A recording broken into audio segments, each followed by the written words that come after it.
You have heard that it was said, thou shalt not commit adultery. But I say to you that whoever looks upon a woman to lust after her has already committed adultery with her in his heart.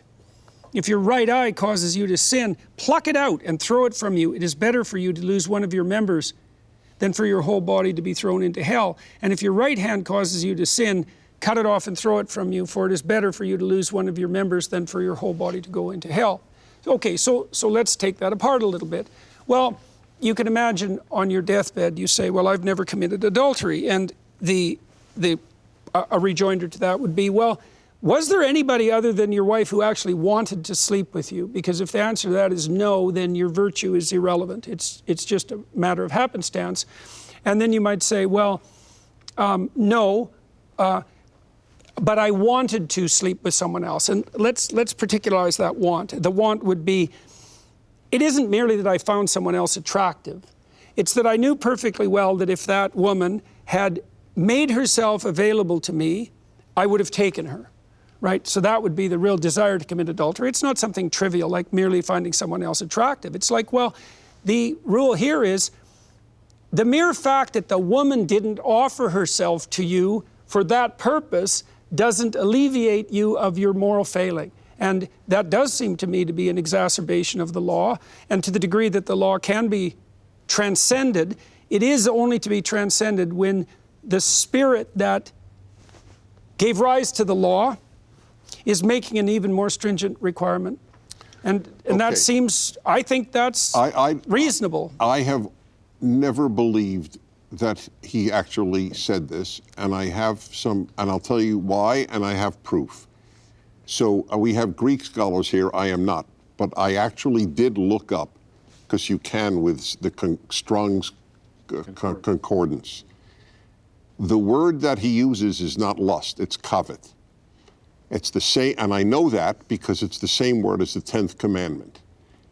The 10th commandment, contrary to what many people believe, does not prohibit lust. It prohibits coveting. And there's an easy proof. You don't lust after a house. You don't lust after an ox.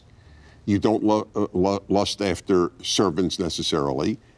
And it's the same exact word. Covet means I want to take away. I want to steal. Right. I want to steal my neighbor's spouse, right, my neighbor's house, my neighbor's ox, my neighbor's anything, v'chol asher lo, and anything that he owns. Mm-hmm.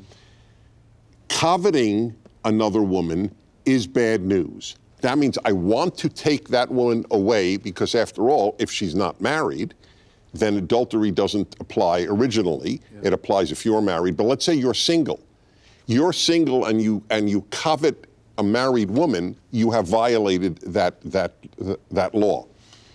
So I believe that what he is saying is that if you covet her, it is as if you've committed adultery. And I would subscribe to that. I don't subscribe to the lust part. How do you distinguish lust from covetousness, though? I don't understand. Lust is an erotic reaction that is built in to males because of the visual stimulation that is built into males. I don't want to get in trouble. Fortunately, there's no prominent religious figures at the table. Yeah, you see, we religious people, we have to be real, otherwise they won't take us seriously. If a man has an erotic reaction to a woman, is not the same as wanting to take her from her husband. That's fine. Everything in its proper place. Yeah. Okay, fine. Okay, so then, okay, this is it. But this is big because a lot of people do believe he's saying lust, not covet. He is. And therefore, he is? Yeah. I just think. So the Greek word here is not the same as the 10th commandment? The plain translation of the Greek here is whoever looks upon a woman, pros to epithumesthai, with, it's an infinitive, with lustful intent. With epithumo is a kind of to deep affect. It's lustful desire. Wait, yeah, but I think so it's more than mere desiring. So the Greek is not one verb like it is in English, and it's not the same verb as the 10th commandment? It's a verbal phrase, so it's a preposition pros, for, with the purpose of, and then it's a I think it's an aorist infinitive. So it's whoever is looking, present participle, woman, gunaika, and then there's this verbal infinitival phrase with the intention for to.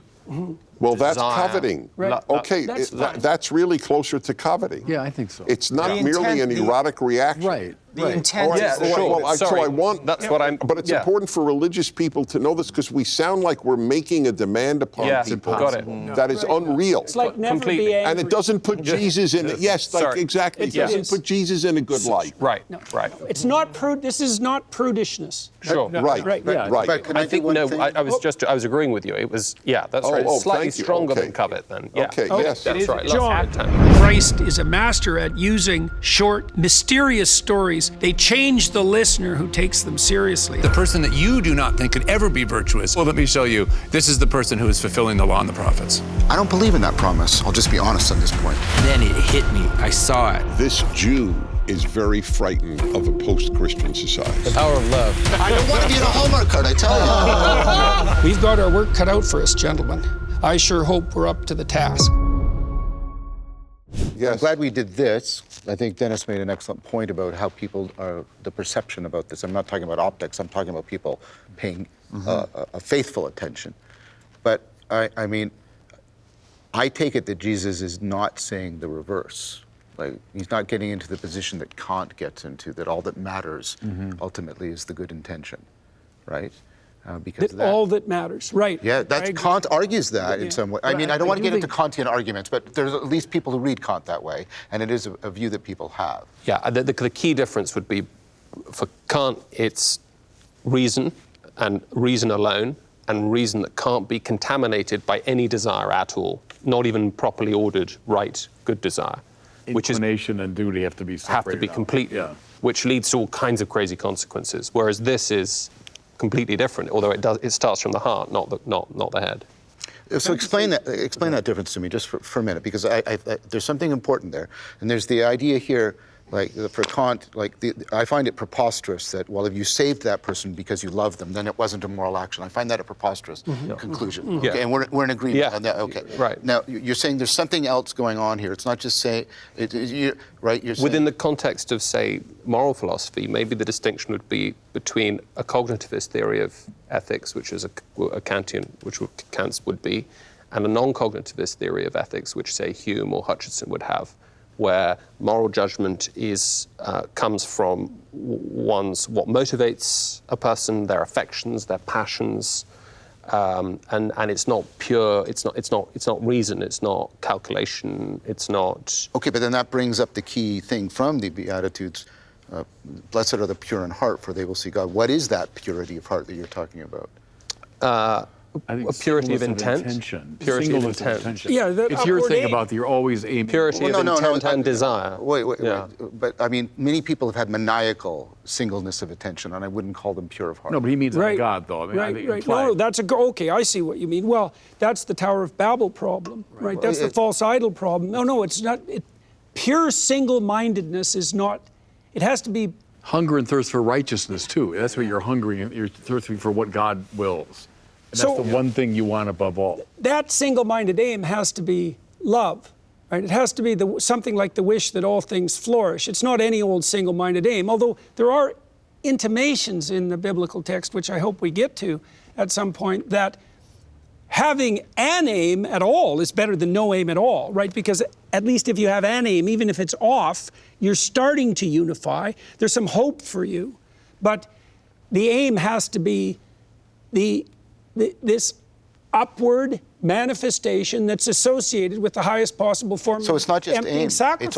It's orientation. It's not just Yeah, aim. It's orientation. It's orientation, and it might Yes, just be helpful. yes, It might be yes. helpful to add that these. Heavenly orientation. It might be helpful to add that these are not prescriptively expressed. They're not expressed as commands. That's right. They're simply descriptive statements. Yes. They are exhortative. They're encouraging. They're providing an Invitational. example, and I think they are Christological. That is to say, I think all of the descriptions of what brings about a state of blessedness are virtues and conditions that Christ embodies and shows himself to be. And there's embodies, also as I said earlier. there's also an aspect of this which is actually not. It's not just moral. Yeah. Because the idea that you have lust in your heart and that you entertain that lust, you become a slave to it. Everybody knows that happens, right? If you have anger in your heart and you entertain that anger, you become a slave to that anger.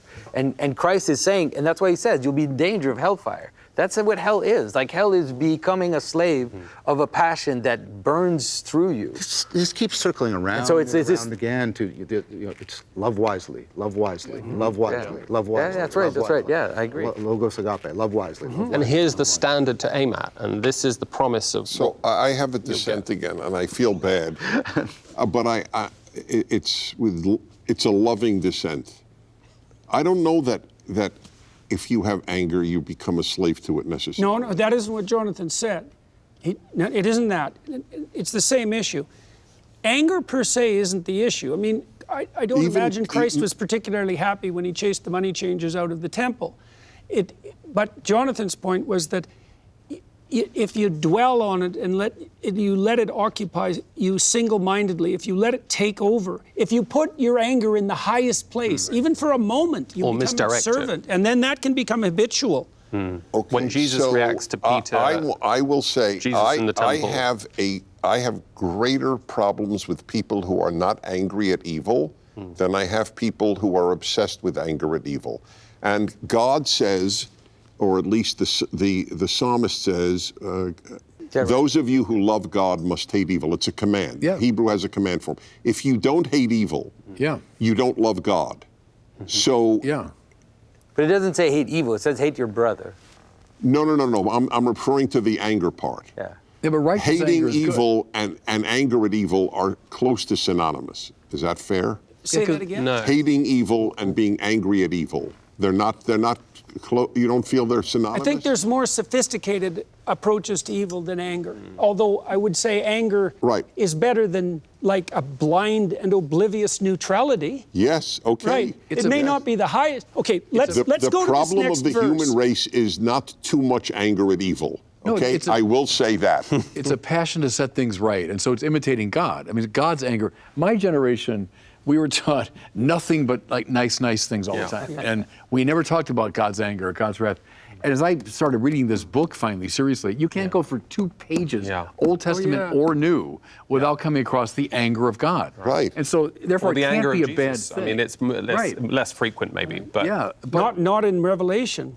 Right, that's where true. he's one harsh judge. I would say the passion to set things right. Absolutely, we should burn with that passion, and that's righteous anger. That's a dangerous passion, man. That's a dangerous passion. Yeah, right. But it should also be It is dangerous. absolutely. I agree. You mentioned at the beginning of this session the common criticism that is emerging against Christianity from the neo-pagans, the Nietzschean vitalists, the Bronze Age perverts, and so on. That this is the Nietzschean claim of the transvaluation of value, right? This idea that the Christianity is simply a religion for effeminate weaklings. It needs to be something that is at the taproot of the civilizational crisis we find ourselves in.